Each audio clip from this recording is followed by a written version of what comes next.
2021년 12월 13일 월요일 욥기 33장 14절로 33절 말씀. 사실은 하나님이 말씀을 하시고 또 하신다고 하더라도 그 사람이 그 말씀에 주의를 기울이지 못할 뿐입니다. 사람이 꿈을 꿀 때에, 밤에 환상을 볼 때, 또는 깊은 잠에 빠질 때, 침실에서 잠을 잘 때에 바로 그때에 하나님은 사람들의 귀를 여시고 말씀을 듣게 하십니다. 사람들은 거기에서 경고를 받고 두려워합니다. 하나님은 사람들이 죄를 짓지 않도록 하십니다. 교만하지 않도록 하십니다. 하나님은 사람의 생명을 파멸에 빠지지 않도록 지켜주시며 사람의 목숨을 사망에서 건져주십니다. 하나님은 사람에게 질병을 보내셔서 잘못을 고쳐주기도 하시고 사람의 육체를 고통스럽게 해서라도 잘못을 고쳐주기도 하십니다. 그렇게 되면 병든 사람은 입맛을 잃을 것입니다. 좋은 음식을 보고도 구역질만 할 것입니다. 살이 빠져 몸이 바짝 마르고 전에 보이지 않던 앙상한 뼈만 두드러질 것입니다. 이제 그의 목숨은 무덤에 다가서고 그의 생명은 죽음의 문턱에 이르게 될 것입니다. 그때 하나님의 천사 1000명 가운데서 한 명이 그를 도우러 올 것입니다. 그 천사는 사람들에게 사람이 마땅히 해야 할 일을 상기시킬 것입니다. 하나님은 그에게 은혜를 베푸시고 천사에게 말씀하실 것입니다. 그가 무덤으로 내려가지 않도록 그를 살려주어라. 내가 그의 몸값을 받았다. 그렇게 되면 그는 다시 젊음을 되찾고 건강도 되찾을 것입니다. 그가 하나님께 기도드리면 하나님은 그에게 응답하여 주실 것입니다. 그는 기쁨으로 하나님을 섬기고 하나님은 그를 다시 정상적으로 회복시켜 주실 것입니다. 그는 사람들 앞에서 고백할 것입니다. 나는 죄를 지어서 옳은 일을 그르쳤으나 하나님이 나를 용서하여 주셨습니다. 하나님이 나를 무덤에 내려가지 않게 구원해 주셨기에 이렇게 살아서 빛을 즐기게 되었습니다 하고 말할 것입니다. 이 모두가 하나님이 하시는 일입니다. 하나님이 사람에게 2번, 3번 이렇게 되풀이 하시는 것은 사람의 생명을 무덤에서 다시 끌어내셔서 생명의 빛을 보게 하시려는 것입니다. 어른은 귀를 기울여 내 말을 들으십시오. 내가 말하는 동안은 조용히 듣기만 해주십시오. 그러나 하실 말씀이 있으시면 내가 듣겠습니다. 서슴지 말고 말씀해 주십시오. 나는 어른이 오르시다는 것을 드러내고 싶습니다. 그러나 하실 말씀이 없으시면 조용히 들어주시기만 바랍니다. 그러면 내가 어른께 지혜를 가르쳐 드리겠습니다. 아멘. 오늘 욥기 33장 14절로 33절 말씀은 욥의 세 친구 중에 가장 어린 친구의 이야기입니다.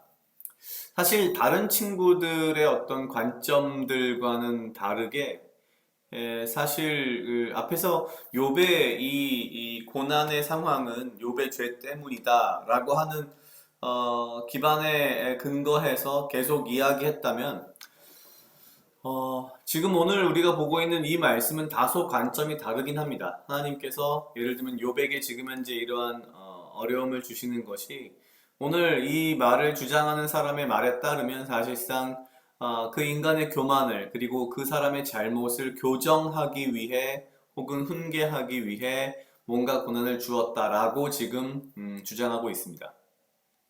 사실 이러한 주장은 뭐 우리가 주변에서 흔히 보는 것이고요. 솔직히 근본적으로는 크게 앞서 다른 뭔가 죄가 있기 때문에 이런 고난이 온 것이다라는 주장과 크게 다르지 않습니다.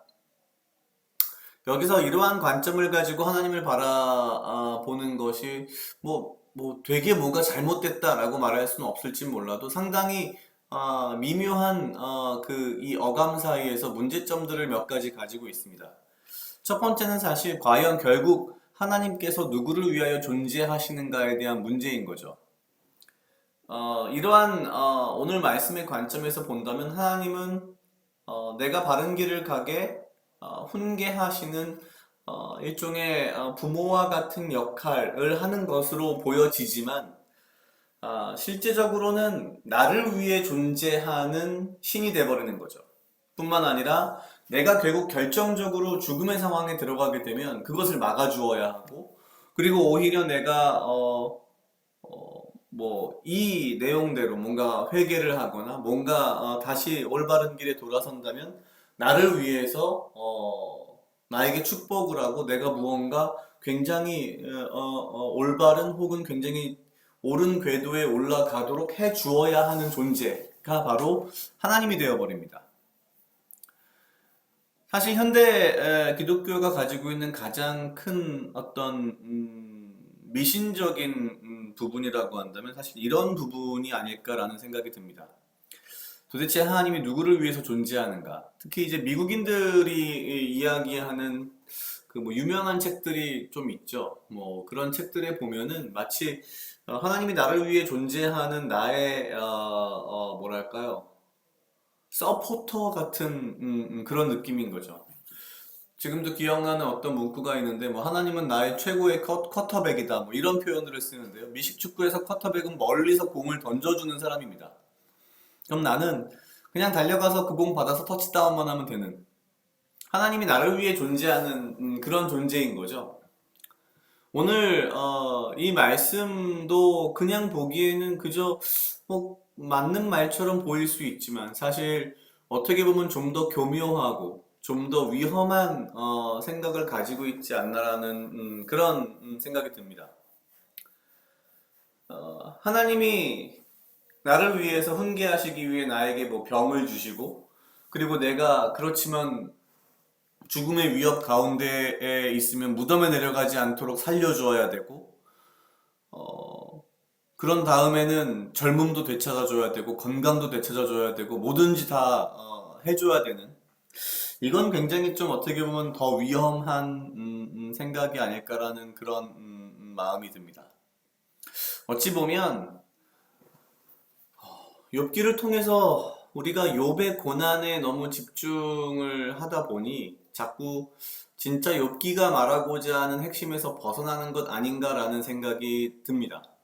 이렇게 길게 사실 굳이 써야 할 이유도 없었지 않았을까? 만약에 욥에 대한 어떤 고난과 그것의 정당성이 핵심이었다면 그렇게까지 길게 쓸 이유도 없었고요. 오히려 욥의 발언뿐만 아니라 욥 이외의 사람들의 발언이 이렇게 길게 나올 때에는 그것도 또한 뭔가 이유가 있다라는 생각이 듭니다. 그러면서 점점 드는 생각은 이렇게 잘못 하나님을 이해하면은 큰 문제가 될 수 있겠구나라는 생각이 들었고요. 하나님이 나를 위해, 나의 성공을 위해, 뭐 나의 어떤 올바른 삶을 위해 존재하는 그런 신이 아니다라는 것이 사실 굉장히 중요하다라는 생각이 듭니다. 오늘 말씀에 나와 있는 하나님은요, 사실 그러한 관점에서 보는 부분이 굉장히 강하지 않나라는 생각이 좀 들었습니다. 뭔가 우리가 하나님을 더욱더 바로 알고 이해하고 말씀 가운데서 주님을 바로 바라볼 수 있는 그러한 눈을 열어주시고 또한 그러한 지혜를 오늘 우리에게 주실 것을 기도해야겠다라는 생각이 들었습니다. 각자 약 2분 정도 묵상하시겠습니다.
다 같이 기도하시겠습니다. 하나님 아버지 감사합니다. 주여 이 하루도 나와 동행하여 주시옵소서. 주님 나로 하여금 사랑하게 하시옵소서. 아버지여 나를 해하려 하는 것 또한 무리들로부터 나를 지키고 보호하여 주시며 내가 오직 주님 주시는 지혜와 명철로 이 하루를 살아가고 나에게 필요한 건강과 육체적 강건함을 허락하여 주시옵소서.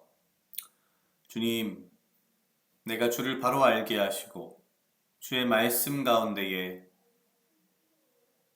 주님의 마음과 주님의 뜻을 알 수 있는 눈을 열어주시며 지혜를 주시고 내가 오직 주의 은혜 가운데에 거하며 주의 말씀대로 주의 뜻대로 살아갈 수 있는, 그리하여 나의 마음과 나의 뜻이, 나의 욕심이 주의 마음과 일치할 수 있도록 주여 인도하여 주시옵소서. 감사합니다. 이 모든 말씀 예수님 이름으로 기도드렸습니다. 아멘.